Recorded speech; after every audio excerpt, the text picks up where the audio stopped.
Welcome back to सुबह की सोच। अब हम मौसम की बात करेंगे। महकमा मौसमियात ने आइंदा चंद रोज़ के दौरान मुल्क के मुख्तलिफ हिस्सों में बारिशों और बालाई इलाकों में बर्फबारी की पेशगोई की है।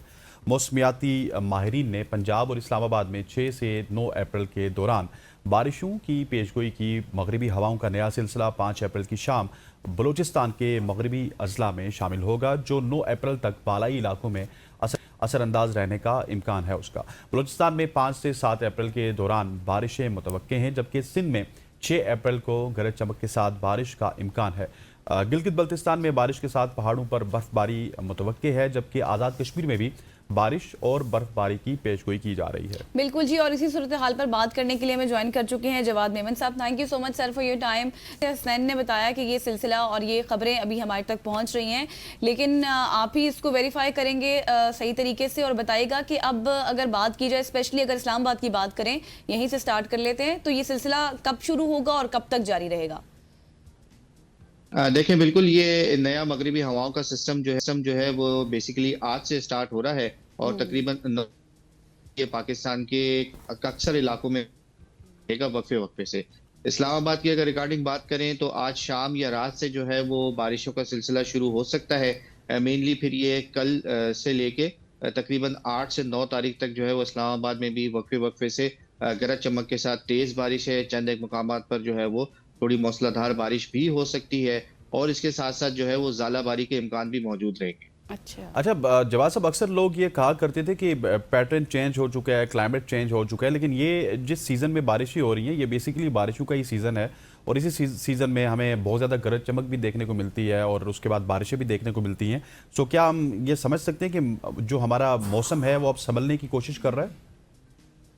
नहीं, देखें हसनैन भाई, बेसिकली ये नॉर्दर्न एरियाज में बारिशों का सीजन है। पोटोहार रीजन, थोड़ा सा इस्लामाबाद रीजन में हल्की फुल्की बारिशें अप्रैल के महीने में हो जाती हैं। लेकिन जो सदर्न पाकिस्तान है, बलूचिस्तान है, सिंध है, यहाँ पर अप्रैल और मई जो है वो साल के one of the driest months कहलाते हैं। जी। लेकिन क्योंकि इस साल जो है वो ग्लोबल पैटर्न्स, आपको पता है, हमने जिक्र किया था कि विंटर से निकल के जो है वो इसी स्प्रिंग सीजन में जो है ये न्यूट्रल फेज में जाना शुरू होगा और मॉनसून आते आते जो है वो एल नीनो पैटर्न जो है वो हम देख रहे हैं। तो बेसिकली ये इस वक्त जो पैटर्न्स ग्लोबली चेंज हो रहे हैं, इसकी वजह से जो है ये अनसीजनल बारिशें हैं अमूमन जो है ये अप्रैल और मार्च में, और एक्सपेक्ट किया जा रहा है कि थोड़े बहुत ये जो असरात हैं इसके मई के महीने में भी आएंगे।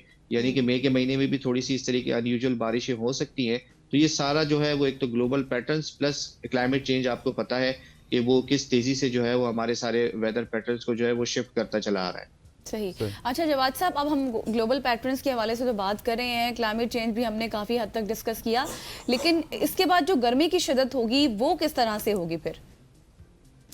देखिए, ओवरऑल अभी तो इन अनसीजनल बारिशों की वजह से गजल जो है वो गर्मी की शिद्दत खासी कम। कराची जैसे इलाकों में भी जो है वो दिन और रात में जो है वो मौसम कुछ हद तक ठंडा है, वरना इन दिनों में जो है वो खासी गर्मी आ जाती है। एसी के बगैर आपका काम नहीं चलता है, लेकिन अक्सर इलाकों में अभी भी एसी ऑफ है। इस तरीके का मौसम है। तो अगर ये इस तरीके का जो पैटर्न हम देख रहे हैं, ये अनसीजनल बारिशें जो हम देख रहे हैं, ये आने वाले हफ्तों में मजीद कंटिन्यू करती हैं, तो गर्मी का जो शिद्दत है वो काफी हद तक कंट्रोल में रहेगी।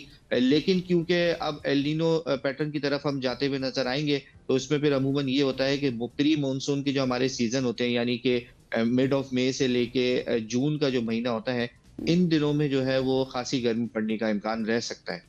सही। अच्छा जवाब भी मुझे ये बताइएगा कि क्योंकि अक्सर अभी हम ऑफ दी रिकॉर्ड भी बात कर रहे थे कि ये जो जुमा हफ्ता इतवार है, इसमें लोगों ने बहुत ज़्यादा प्लान किया होता है। किसी ने कश्मीर जाना होता है, किसी ने मरी जाना होता है, फिर साथ साथ लोगों ने अपनी शादियाँ भी काफ़ी ज़्यादा प्लान की हुई हैं आफ्टर ईद। सो बड़ा कंसर्न होता है कि क्या फ्राइडे सैटरडे संडे को बारिशें हैं या नहीं हैं। इस हवाले से हमें प्रिसाइसली आगाह कीजिएगा कि स्पेशली नॉर्दर्न एरियाज़ में क्या सूरत हाल रहेगी वीकेंड पे। देखिए, नॉर्दर्न एरियाज में वीकेंड पे थोड़ी बहुत जो है वो एक्टिविटीज रहेंगी। ये जो मेजर सिस्टम है ये तकरीबन 9 अप्रैल तक जो है वो पाकिस्तान के अक्सर इलाकों से निकल जाएगा। तो आप कह सकते हैं कि 70 to 80% पाकिस्तान में मौसम काफी हद तक क्लियर होगा, स्पेशली इस वीकेंड पर। दूसरा जो सिस्टम नजर आ रहा है थोड़ा सा लॉन्ग रेंज है, 14, 15, 16 अप्रैल के आसपास हम देख रहे हैं, लेकिन आने वाले दिनों में मजीद इसमें थोड़ी सी क्लैरिटी आ जाएगी।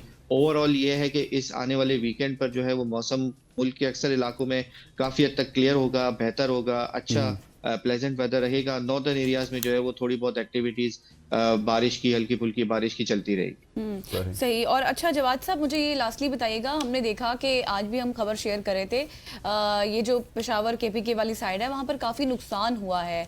वहाँ पर बारिश की जो सूरत हाल है वो अब आने वाले स्पेल में जो अभी हम बात कर रहे हैं उसमें किस तरह से हो सकती है और किस तरह के इंतजाम अब उनको करने चाहिए, क्योंकि हमने रिपोर्ट देखी जिसमें काफ़ी घर थे, बच्चे, बूढ़े, जवान, सबको नुकसान हुआ है। देखें, आने वाले स्पेल में भी जो है वो इन इलाकों में बारिशों की इंटेंसिटी काफ़ी ज़्यादा है। तेज़ मूसलाधार बारिशें हैं, ज़ालाबारी है। इनफैक्ट जो अपर लेवल के जो हमारे पहाड़ी इलाके हैं, नॉर्दर्न एरियाज़ के, बाबूसर टॉप और इस लेवल के जो इलाके हैं, यहाँ पर जो है वो मज़ीद बर्फ़बारी का इम्कान भी रहेगा। तो ओवरऑल जो हमारे नॉर्दर्न एरियाज़ के 70 to 80% एरियाज़ हैं, फिर उसके बाद पोटोहार रीजन है, फिर इस्लामाबाद, पिंडी, ये जो थोड़े से एलिवेटेड एरियाज हैं, यहाँ पर आने वाले दिनों में जो है वो तेज बारिश एक्सपेक्ट की जा रही हैं। ज़ालाबारी भी रहेगी, आंधी का सिलसिला, गरज चमक का सिलसिला भी है वो कुछ हद तक ज़्यादा रह सकता है। तो लिहाजा इस हवाले से जो है वो लाज़मी एहतियात और प्रिपरेशन कर लें ताकि मज़ीद किसी नुकसान से जो है वो बचा जा सके। ठीक हो गया Jawad sahab, thank you so much for joining us. Jawad sahab का कहना ये है कि जो बारिशों का स्पेल है उसमें इंटेंसिटी रहेगी, सो आप बचत खुद करनी है। अगर गवर्नमेंट के आसरे पे स्पेशली हमने जिस तरह से नॉर्दर्न एरियाज़ की बात की, आप रहेंगे तो आप फिर मुश्किलात का सामना भी कर सकते हैं। ख़वातीन साथ आगे बढ़ते हुए आपको आलमी सतह पर बदलती हुई सूरत हाल के हवाले से बताना है। आलमी सतह पर जारी कशीदगी और जंगी सूरत हाल के असरात अब पाकिस्तान की मईशत पर वाज़ेह तौर पर महसूस किए जा रहे हैं। जहाँ एक तरफ पेट्रोलियम मसनूआत की कीमतों में मुसलसल इजाफा आवाम की ज़िंदगी अजीरन बना रहा है, तो दूसरी जानिब बुनियादी ज़रूरियात ज़िंदगी भी महंगाई और नए टैक्सेस की जद में आ चुकी है। आम आदमी की आमदन वही की वही है, मगर अखराजात कई गुना बढ़ चुके हैं, जिसके बायस घरेलू बजट पर बुरी तरह से मुतासिर हो रहा है। ऐसे में सवाल सिर्फ मईशत का नहीं है बल्कि आवाम की बका और रोज़मर्रा ज़िंदगी को बरकरार रखने का भी है। आज हम मुल्क की मईशत पर बात करेंगे और जानेंगे कि अप्रैल का महीना मईशत के लिए कैसा रहेगा और आगे क्या क्या चैलेंजेस का सामना पाकिस्तानी आवाम को या फिर दुनिया को करना पड़ सकता है। बिल्कुल जी, और इसी पर बात करने के लिए ज्वाइन कर चुके हैं डॉक्टर कैस असलम साहब। Thank you so much sir for your time. जिस तरह से हसनैन ने बताया और हम ओवरऑल हम देख भी रहे हैं अब जो सूरत हाल है, पेट्रोल की प्राइसेस, फिर आज ही हम स्टोरी कर रहे थे घी की जो कीमतें हैं उसमें भी इजाफा हो गया और आने वाले दिनों में हम देखेंगे कि रोज़मर्रा जो अशिया हैं उनमें भी यकीनी तौर पर इजाफा हो जाएगा। सर, अब हम क्या ये कह सकते हैं कि जो गल्फ वार थी वो पाकिस्तान में दाखिल हो चुकी है in terms of economic impact? ये तो काफी देर से अब उसका इकोनॉमिक इम्पैक्ट आया है। इस गल्फ वॉर का जो है, पेट्रोल की कीमतें पहले तो 500 पहुंचा दी थी, फिर 30 रुपए कम किया, मगर जो उसकी वजह से स्पाइरल हुई है इन्फ्लेशन। घी भी बाय द वे आप इम्पोर्ट करते हैं, तेल भी हम इम्पोर्ट करते हैं, तो आपका बैलेंस ऑफ पेमेंट जो है वो असरअंदाज होता हुआ है। आपकी एक्सपोर्ट कम हुई है, आपकी ट्रेड डेफिसिट कम है। पाकिस्तानियों को भेजना, इसलिए आपका जो उस दफा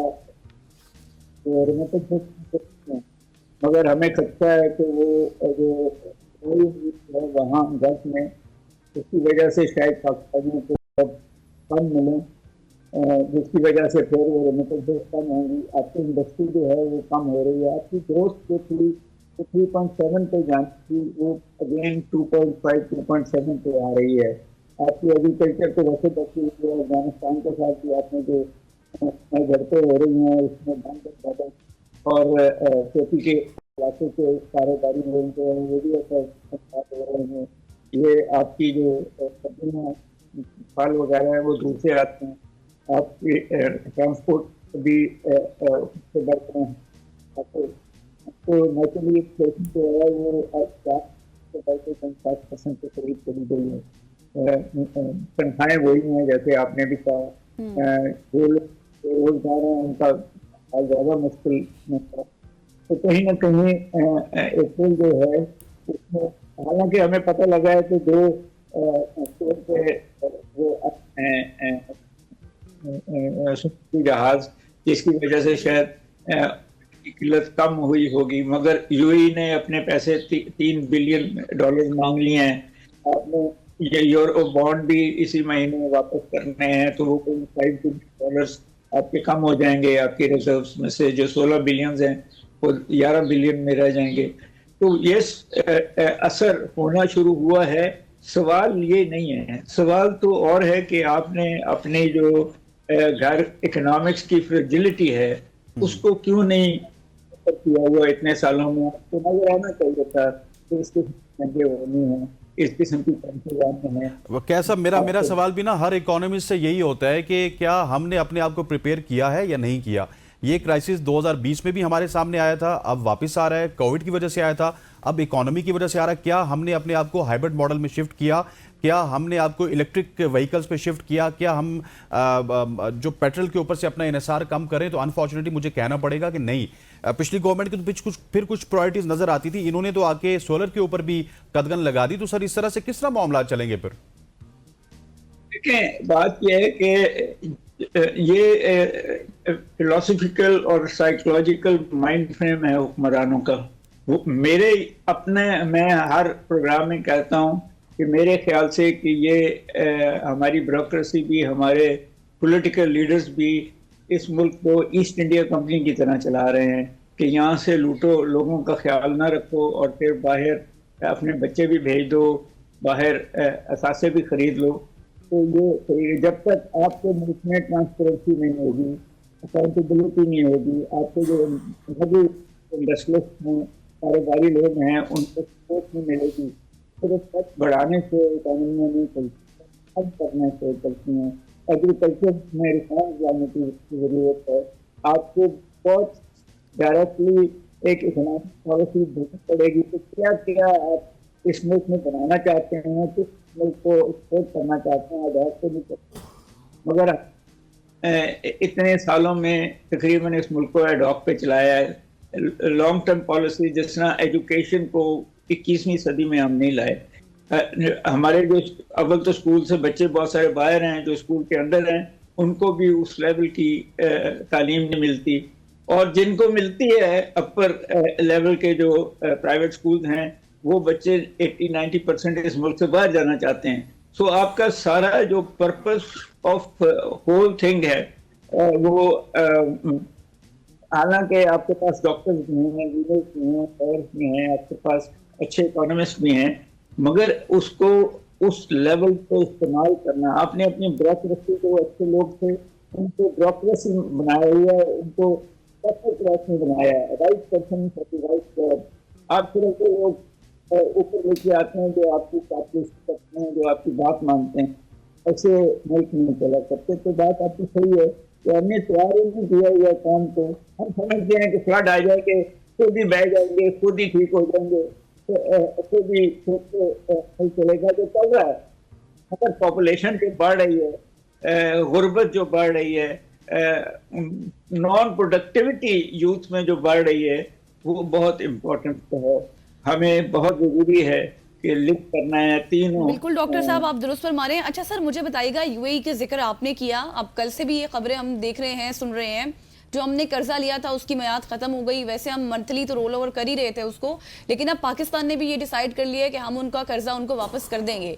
लेकिन सर, अब मेरा सवाल आपसे ये है कि अब इस सारी सूरत हाल में जब हम देख रहे हैं कि सूरत हाल इतनी नाजुक हो चुकी है कि हर चीज़ की कीमतें, फिर टैक्स भी, फिर पेट्रोल भी, तो इसमें अब पाकिस्तान ने कितना कर्जा वापस करना है और फिर इसका इम्पैक्ट हमारे रिजर्व पर कितना पड़ेगा?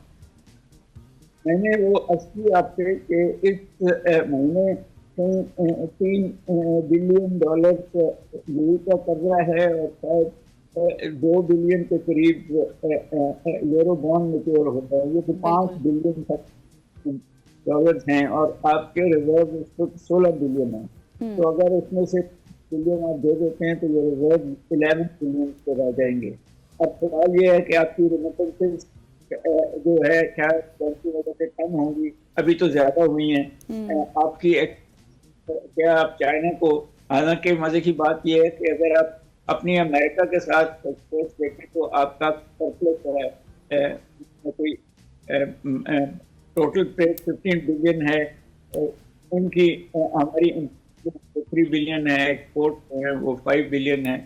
तो कहीं ना कहीं उन्हें इंस्पेक्ट होता है, मगर जब आप टीवी के पास देखते हैं तो 15 बिलियन का डेफिसिट है।